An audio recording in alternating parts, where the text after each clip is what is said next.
Welcome back to Daily Flash. I'm Andrea Jackson. We are throwing on the boxing gloves thanks to a new movie on the life of a boxing legend, George Foreman.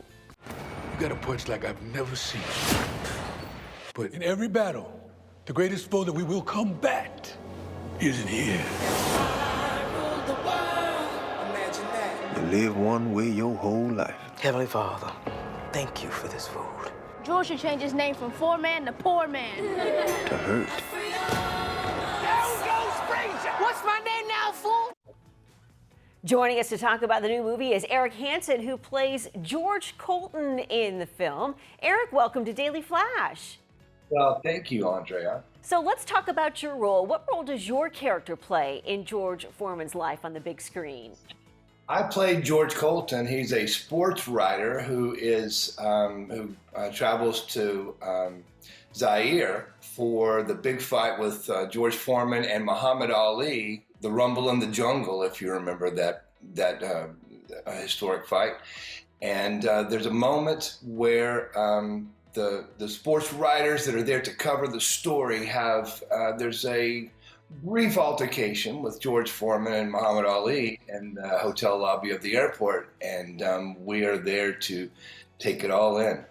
Eric, talk to me about working with the amazing cast, including Forrest Whitaker, and the vibe on the set. Oh, Forrest Whitaker, there's an air whenever he walks into the room. The temperature of the air just changes. He's absolutely amazing. And Chris Davis, who plays George Foreman, you could see, I rode with him in the travel van to set, and you could see a transformation as he was leaving the van into this deep character. It was just fantastic to see. But while we were waiting, my time was mostly spent with Sullivan Jones, who played Muhammad Ali, who was a boxer in his own right, and watching him work and watching him prepare for the shoot was amazing. He takes on the cadence, the persona. It was just like talking with young Muhammad Ali.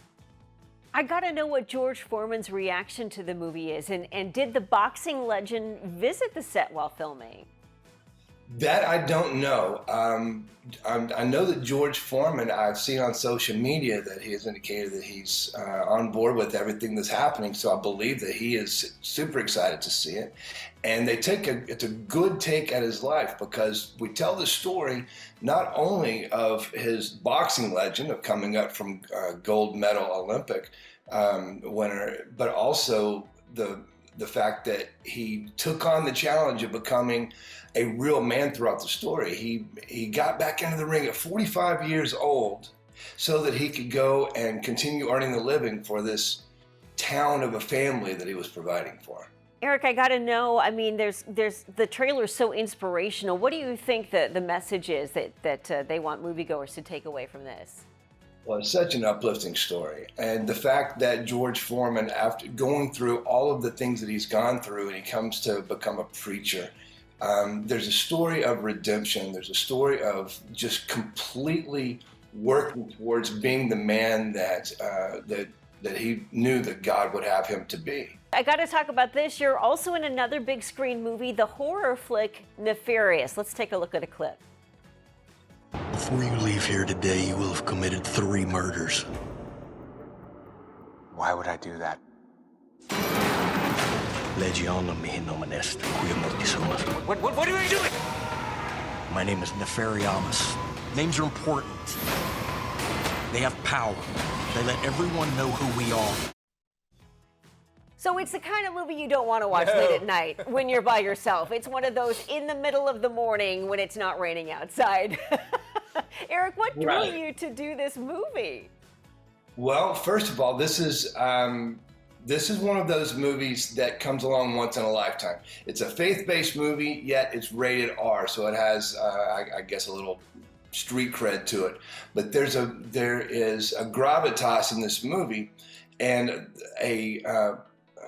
something that really, really makes you think. It's one of those movies that I promise you will be talking about with your friends and coworkers the next day. You're going to mention that you saw it. Other people are going to gravitate to this conversation, and there's going to be deep conversations about this film. Talk to me about the location. Did you all shoot in a real prison?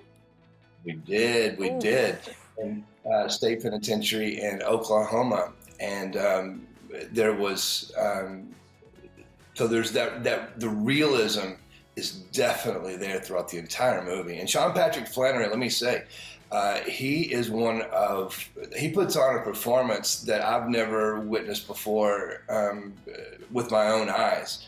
It was absolutely amazing seeing him go into this character of a demon that overtakes the body of a serial killer the day before he's executed. That's got to be hard to shake at the end of filming on a daily basis. Oh, I would think so. And one of the things that Sean does is he's a demon that has overtaken the body of a person, and you can see the demon inside the body trying to get out. It's almost like elbows in the covers. You can kind of see the ticks trying to come out of the body, and it's fascinating to watch. What about your role in the movie, Eric? Give us a little bit more insight into the character you play. Sure. I play Assistant Warden Anderson, and I'm not giving anything away. There is an execution that does take place. Now, whether the execution takes or not, I can't say. But I come in to level off the gravitas of what's about to happen during this execution.